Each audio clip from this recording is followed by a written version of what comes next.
Bank of America accused of opening fake accounts and charging illegal fees.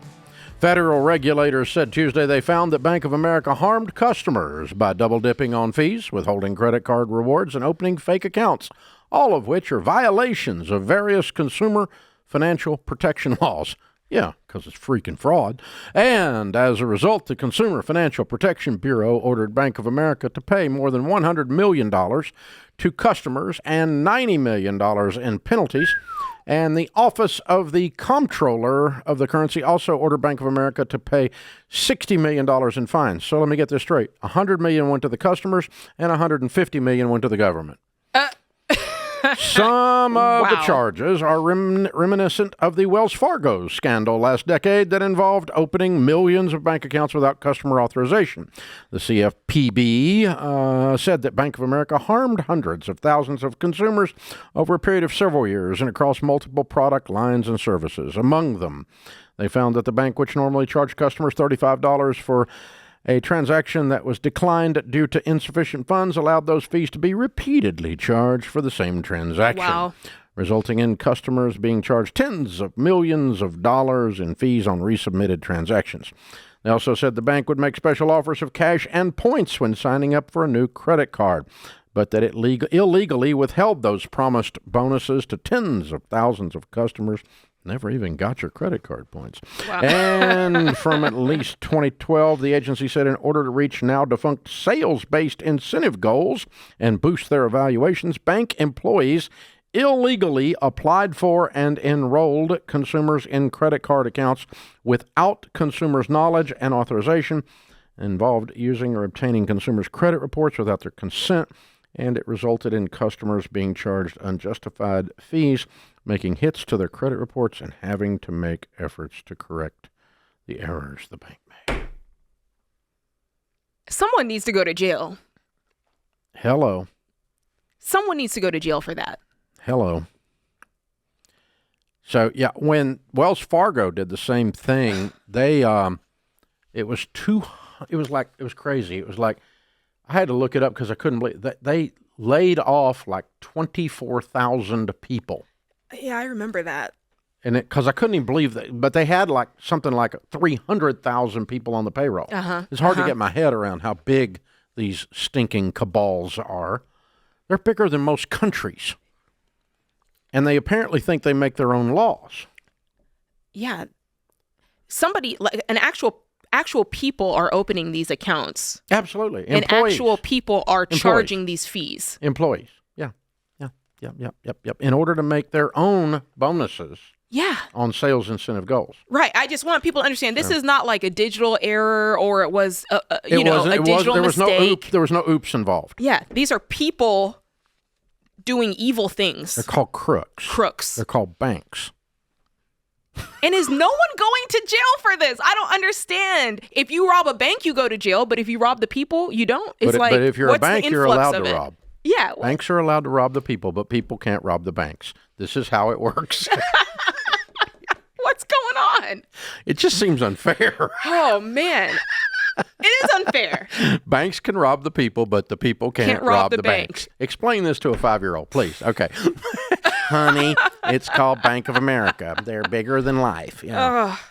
Okay, so Bank of America, Wells Fargo, among others. Birds of a feather flock together. Why would you continue to do business with a company, aside from all this malarkey, this complete crookerage going on here? Why would you do business with Bank of America to start with? I don't know. Honestly, they treat you like crap. They don't even know you're there. No. You should be doing business with your local credit union or your small town bank, or at least at the most a regional local bank. Mm-hmm. All of Ramsey Solutions, all of Dave and Sharon Ramsey are at banks located in this area. Yeah. And we actually have human beings that we can call if there is some kind of a problem. Mm-hmm, mm-hmm. And so, why would you do business with bank? Because I'll tell you why some of you are there, because you opened your account there and you're too stinking lazy to move it. That's what I'm saying. It's right around the corner. I can just you don't want drive to have to right cut. over You got there. all this stuff on direct deposit. Mm-hmm. You got all this stuff on auto draft. and you don't want to shut it all down, and you don't want to go to the 18, maybe 50 or 100 people you got to contact, reset you don't want to go to all that trouble, and so you're still doing business with Bank of America and Wells Fargo. Why? That's the only possible reason I can come up with. Yeah. Well, at the very least, and I'm preaching to a person who used to be a member of the choir myself, don't overdraw. If we can get our overdrafts, that might have saved us. Let me just tell you, it doesn't matter with these guys. Apparently, if you just do business with them, they'll pull your credit report and open an account in your name. Yeah, that's true. So, that's the that's the extra shady. This is like shade beyond shade. It's shade beyond shade. Ugh, I'm scared. Yeah. I can't believe that people can do this. The people can't rob the banks, but the banks can rob the people. This is how it works, because no one's going to jail here. No one's going to jail. And the government got more money than the customers. I'm so shook. I think Dave. there's a lot of crooks involved here. The Consumer Financial Protection Bureau got $90 million.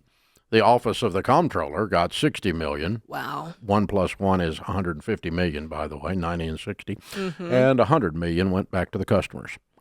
So, wow. I get that you find them, and I guess you probably couldn't figure out all the money to give to which customers, because it's real complicated when you're dealing with a crook of this size. And a monster with this many heads, it's hard to cut them off because another head grows exactly. back. I wonder what I wonder if $250 million, that's $250 million, did anything to their stock price with this announcement. I bet it didn't. You don't think so? Not much, because the profit that they got was much greater than the cost. They made a lot more than $250 million on all this crookerage. That's true. Man, this is insidious. They actually got an ROI on crookerage. Wow. Yeah. I'll bet you. I'm not positive, but that makes what you're saying makes sense. Times $35, and they insufficient, and people don't pay any attention. Well, that's what I'm saying. Most people don't even know probably that this was taking place, whether it's because they're not looking at their bank account statements or they're not looking at their credit report to see fraudulent accounts showing up or something. This is just, if you're going to do business with crooks, you've got to monitor something. No, that's the problem with doing business with crooks. Just don't do business with Bank of America. Don't do business with Wells Fargo. Don't do business with these mega banks. Golly. Fifth Third. There's another one. Third. Oh, jeez, what a bunch of crooks. It's the fifth time I've robbed you and the third time that you've paid for it. Oh, boy. The banks can rob the people, but the people can't rob the banks. This is how it works. That's the moral of the story. That's what comes out of this. That's what I'm getting from it. So they opened fake accounts, tens of millions of dollars in fees on resubmitted transactions. That's just on the NSFs. They opened fake accounts. And, how as big a problem as we have with identity theft now you have to worry about your banker stealing your identity. Yeah. And what bothers me here, it's kind of, we talked about this earlier in the show. They said, we voluntarily reduced overdraft fees and eliminated all non-sufficient funds fees in the first half of 2022. That's well, thank you very much. Yeah. I'm like, what are you saying? You didn't screw as many people. We screwed fewer people this year than in other years. It's right. And did a PR release on it, and everyone smiled. Right. Oh, gosh. This is terrible. Yeah. This is terrible. So what's the lesson we've learned? What's the big takeaway, Dave? Don't do business with mega banks. Period. Because you know how many times they overdrafted me? None. I don't do business with them. That's how many accounts they opened in my name? None. They don't have my information because I don't do business with Bank of America. I don't do business with Wells Fargo. I don't walk up into the snake pit and then wonder why I got bit. True that.